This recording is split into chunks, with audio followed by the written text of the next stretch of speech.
Ola, que tal? Benvidos de novo a Non Vale Furar. Hoxe analizaremos a tempada do Choco.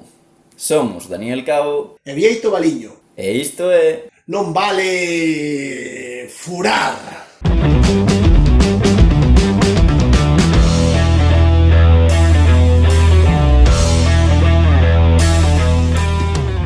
O Choco arrincaba a tempada 2019-2020 cun proxecto que pretendía alcanzar os primeiros postos da clasificación. A tempada pasada o Choco quedaría sétimo clasificado e durante o verán a directiva optou por reforzarse para este ano poder competir cos equipos máis fortes da categoría co objetivo de buscar o ascenso a segunda vez.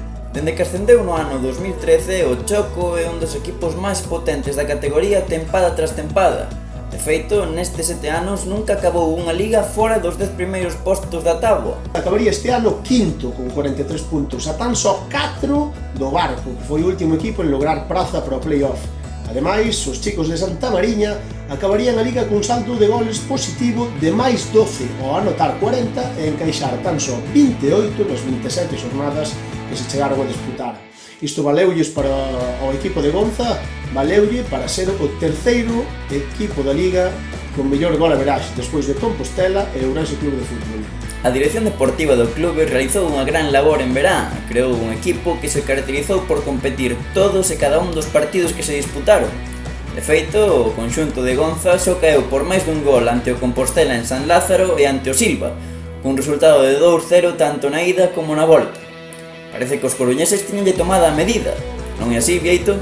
Iso parece, don Daniel. O certo é que o Choco non acabou quinto por casualidade. Estaba claro que iban dar guerra ata o final por entrar na fase de ascenso. Pero contanos, Dani, cales son as claves, cales son os xogadores máis importantes deste Choco? Para comezar, a sobriedade defensiva deste equipo é tremenda. Baixo paus está Cortegoso, un home que leva máis dunha década defendendo a porta dos redondelanos. Este ano disputou 27 partidos e encaixou tan só 28 goles. Boa cifra. Que me podes decir ti dos zagueiros, querido Vieito? Pois verás, Cabo, Vitra, que xa incluímos no noso 11 de ouro, é o comandante desta defensa redondelana, aportando liderazgo e seguridade. Tamén acompaña Iago Vázquez, que é outro auténtico clásico da terceira división. Recordamos que pasou polo Pontevedra e tivo tamén unha breve aventura no Avilés. No lateral esquerdo atopamos o asturiano e canteirán sportinguista Aitor Cañedo, que foi un fixo para Gonza na súa línea de 4. Outro home a ter en conta é o canteirán celeste Mario García, do ano 2000, que xogou 19 partidos a bon nivel, todos eles como titular. Falando de Mario García, o Choco tamén contrataba o verán pasado a Martín Rafael, que era unha das perlas da Madroa. O xogador, a pesar da súa xuventude, realizou unha gran tempada neste primeiro ano co equipo de Redondela. Unha perla, Vieito, unha perla. Cabo, e non te esquezas que chegou a ser internacional sub-16 con España no seu día, Un fenómeno. Dime, Vieito, xa que pasamos á parcela central, quenes foron as pezas claves na sala de máquinas dos de Redondela? Pois no centro do campo dos de Santa Mariña destacan sobre todo o mediapunta, o veterano mediapunta Caloi, que é todo un clásico xa dos redondeláns, e tamén o medio centro de Mos, Sergio Santos, escanteirán do Celta, un xogador que, a modo de curiosidade, foi o máis amonestado na tempada por parte dos de Redondela, pero que é un dos referentes do equipo con máis de 1800 minutos de xogo esta tempada. E que me dis de Alberto Suárez, un pivote que é capaz de marcar goles como este? Mira, opina, Vieito. Puf, golazo, espectacular, golpeo espectacular, vaya bazoca ten este tío aí na perna. O máximo anotador dos de Santa Mariña foi Adrián Rodríguez, anotando 8 tantos.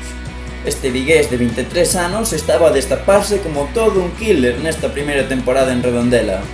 Acompañando, e como outro das grandes referencias deste Choco, Gonza contou con Gerai, extremo da casa que xogou en Finlandia durante 2 tempadas. Pois xa che ben curioso, sí señor, pero quero saber unha cousiña máis curiosa aínda. Ali coincideu cun dos seus actuais compañeiros, con Caloi, sí señor. Mira esta foto do día do ascenso a primeira división. Foron dar ben lonxe, Era o equipo dos galegos, Vieito. Un pontevedrés e 3 redondelanos sobre o céspede e un vigués como é José Luis Ribeiro dando ordes dende o banquiño. O equipo finlandés chamábase exactamente PK35 Vanta. Menudos nomes. En punta de lanza tamén temos a Félix Rial, un dianteirazo que esta tempada anotou 7 goles. De feito, no último partido que xogaron en Santa Mariña 3-1 contra o Vilalbés, ele anotou 2 dos 3 goles do Choco e é un dos referentes ofensivos deste equipo. Recordamos, por exemplo, que a tempada pasada este dianteiro de 29 anos anotaba nada máis e nada menos que 17 chicharros. E non queremos esquecer a un dos meus xogadores fetiche, Vieito, Tomás Abelleira, un futbolista que sempre cumple na parcela ofensiva. O ex do Compos de Pontevedra foi un reforzo de luxo para os vigueses, convertíndose no xogador número 12 para Gonza. Adaptouse perfectamente a ese rol imposto polo míster e dedicouse a revolucionar os partidos dende o banquiño. 3 tantos en 26 partidos que disputou, sendo titular só en 12 deles. E ata aquí chegou isto por hoxe, amigos. Recordade que nas vindeiras semanas seguiremos repasando a actualidade e o que deparou a tempada para cada un destes equipos de terceira división, todos, os 20, imos falar de todos, así que non vos lo perdades. Isto, ademais de outras moitísimas cousas que vos traeremos, xa veredes. Na vindeira ocasión repasaremos como foi a tempada do equipo revelación do ano, o Arzúa.